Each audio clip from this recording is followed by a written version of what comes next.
guys, welcome back. I have had a couple of people ask me if I could do a video talking about my rating system, and I thought that was a really great idea. I know I've talked about it in passing in different videos, but I've never made a dedicated video telling you about how I rate books, and that seems like a useful thing to have so that you can kind of translate my ratings and my wrap-ups into whatever that means for you.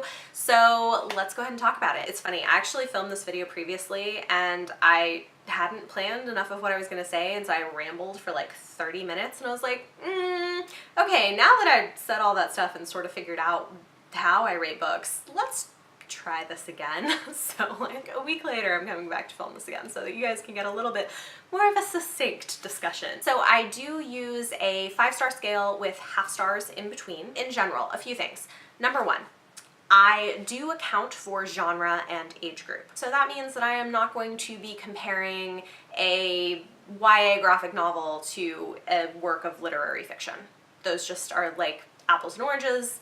I don't think they deserve to be compared to each other. That's not fair to the genre. It is completely possible that I could have a 5-star, Jane Austen classic novel and a 5-star middle grade fantasy book, and that's fine. They're not the same thing, they're not the same age, they're not the same genre, so the expectations of what you are looking for, the type of writing you're looking for, the type of tropes is going to really depend on the genre you're reading in and the age group that it is targeted at. I sometimes see reviews where people read middle grade books and say, oh, the writing was just so basic and it was like talking down, and I'm like, well, yeah, this is written for 12-year-olds. Like, manage your expectations.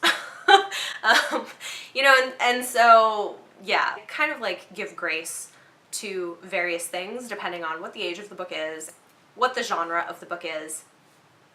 So that's the first thing to be aware of, is that, and I'm not necessarily saying that this is equivalent to this. That just doesn't seem fair to do in any way, and so that is not how I rate my books. All of that said, I do use a 5-star rating. I use half stars as kind of in between because I just think that 5 stars honestly isn't usually enough of a rating scale for me. I probably err on the side of generosity with my 5 stars. Sometimes I wish there was like a 6th star I could give, because there are books that I think are really fantastic and deserve 5 stars. And then there are books that just like knock it out of the park and are absolutely amazing favorites, kind of like all-time favorite books that are 5 stars, but if I could give them more stars, I would. Again, and everybody kind of handles this differently, but just so that you know where I stand on this, I personally don't think it's fair to authors writing really great books to rate them lower just because it wasn't one of my all-time favorite books. So I don't do that. So for example, Name of the Wind by Patrick Rothfuss was a 5-star read that I would probably rate like 10 stars if I could, because I love it so much and I think it's absolutely amazing. I also gave 5 stars this month to Heart of Betrayal, which is book 2 in the Remnant Chronicles series. I think it's really good. It didn't have the same problems of the first book. It was really solid. I enjoyed reading it. I liked the characters. I liked the plot. I think it was well done. And so I think it deserves 5 stars, but it maybe wouldn't get like 7 or 8 stars if my rating scale went that high. So just be aware, my 5 stars are like, yes, it deserves 5 stars, and then there's my emphatic like, oh my god, yes, this is the most amazing book ever. But I don't like differentiate just in terms of my rating. I might mention that in my review. And so that is one thing, is I would recommend reading my reviews on Goodreads. I do review all of my books. Some of them are very in-depth reviews, some of them are shorter reviews, but I do say something about them, and so I'm probably gonna let you know if this is like a all-time favorite emphatic 5-star rating. Going to the other end of the scale, for 1-star books, I do not give 1-star ratings very frequently. This year I think I've rated 3 books 1 star, and that is out of like almost 200 books read. So like I said, this is not something I give out very frequently. It is a book that I really hated for one reason or another. It's a book that had major issues that I just very much did not enjoy my experience of reading.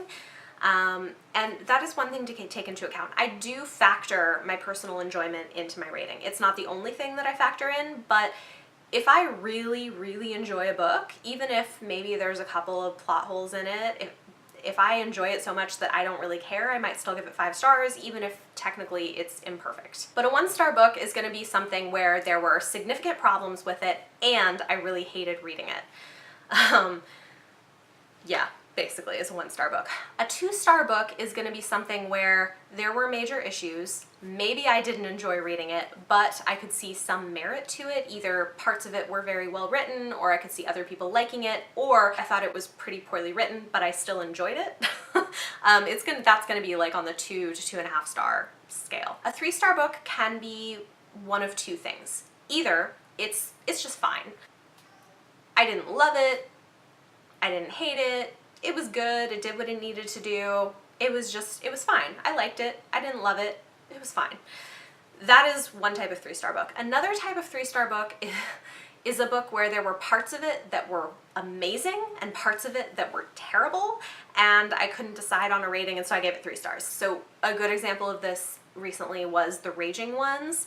There were things about it that I thought were excellent that could have been 5 stars for me, and then there were things about the writing that were really weird that were like 2 stars for me, and so I landed on 3.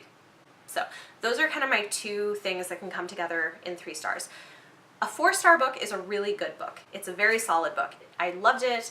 It wasn't amazing. If you look at Goodreads, the way they do it, they kind of say 5 stars is it was amazing, 4 stars is I loved it, 3 stars is I liked it, 2 stars is it was okay, 1 star is I hated it. And that's kind of in general in terms of feelings how I follow things on my rating scale. But a 4-star book is a solid book. Maybe it had a few problems with it, or maybe I like enjoyed my reading of it but wasn't completely enthralled with it. It may land at 4 stars. A 4.5-star book is going to be just a step down from 5. It didn't quite reach that level for me, but it was better than a 4-star and really, really good, so I might give it 4.5 stars. And a 3.5-star book is a book that raised up a level from 3 stars. Maybe I just enjoyed it more, but the writing was just okay, but it was kind of a step up. So I used the half steps as this was better than the baseline of the main number, but it didn't quite hit the next threshold. All right, so I will stop there. Hopefully that answers any questions that you had about the rating scale. If you have any further questions, please feel free to leave them in the comment section down below. I'm happy to answer any specific questions that you have about things, but in general, that's kind of how I approach my rating. Like I said, I am probably a little bit more generous with my ratings than some other booktubers are. I know some are very, very stingy with their 5-star ratings. I'm not. A book doesn't have to be an all-time favorite to get 5 stars for me, but it does have to be really, really good or something that I really, really enjoyed reading. Within and taking into account, of course, as I said before, the genre and the age category. Yeah, so anyway, I don't know. Sometimes I wonder if I should be more stingy, but then I don't necessarily feel bad about it. I don't just give 5 stars to everything though, and I'm not afraid to give things 1 or 2 stars if it deserves it. So I guess that's the thing. So I know there are people who just rate their books 4 and 5 stars and feel bad doing anything less, like where 3 stars is terrible. That is not how I rate books. I don't have a problem doing negative reviews. I don't have a problem rating something 1 or 2 stars. I even have books that I've been sent by publishers that I rated 1 and 2 stars because I just really didn't like them. So I'm honest about my feelings with it. I'm just not necessarily stingy, if that makes any sense. So anyway, talk to me in the comments down below. Let me know any of your thoughts, or if you feel like I should do things differently. I'd be curious to hear your feedback on this or how you rate books if it's different. If you guys like this video, give it a thumbs up, subscribe if you want to see more. Thank you so much for watching, and I will see you next time.